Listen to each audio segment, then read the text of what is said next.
It was the 10th day of June in the year of our Lord 1697. Another chill, dreich, overcast Monday morning in the seemingly interminable period of unseasonably wintry summers. As the good folk and burghers of Paisley set about their daily business, the 7 condemned souls, shackled and miserable, their doom confirmed with no possibility of escape or reprieve, were taken from the Tolbooth jail to the place of their execution at the Gallows Green.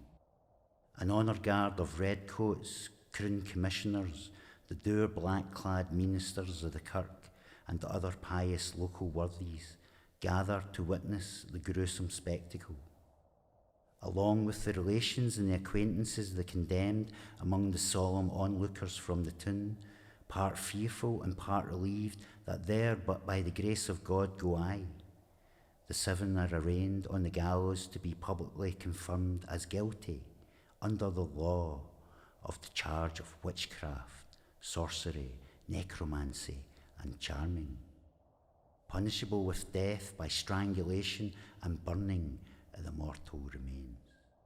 Each in turn was given leave to speak their final words before being cast into oblivion as follows. John Lindsay Senior, cotter at Barloch and tenant farmer to the Laird of Bargarin, and an otherwise respectable gentleman, gave a dignified speech protesting his innocence. Agnes Naismith, of Kilpatrick parish, in an altogether less dignified manner, proceeded to lay a foul curse upon the unfortunate town of Paisley and its inhabitants. There'll be a hex on all your bairns, and a wrath on all your fortunes. Margaret Fulton, wife to the finest shoemaker in North Bar, regaled the crowd with a rambling speech about fairies and her joy at the prospect of soon meeting with the ever so grand Queen of the Fairies. Twa brothers, John and James Lindsay of Fermakin, nicknamed the Bishop and the Curate, were well known throughout the county as having previous with regard to witchcraft and the like, and perhaps worse, adherence to the despised Catholic faith. Catherine Campbell, the maid at Bargarin whose ill-tempered curse, "May the devil harl your soul through hell," again poor wee Christian Shaw, was notable for the vehemence of her refusal to go quietly, having to be dragged kicking and screaming to her place on the scaffold, all the while protesting her innocence and calling for all manner of vengeance of both God and the devil upon her persecutor.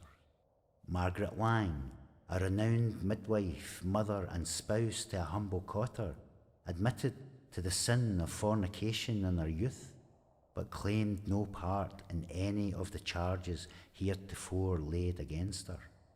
And so the cold dead hand of the state completes its term, and the lifeless bodies of all 7, piled in an ignoble heap, covered with tar, were burned to ashes.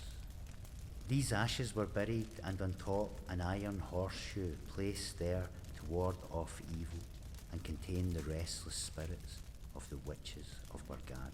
And to this day a horseshoe is still in place at Maxwellton Cross with the words, "Pain inflicted, suffering endured, injustice done."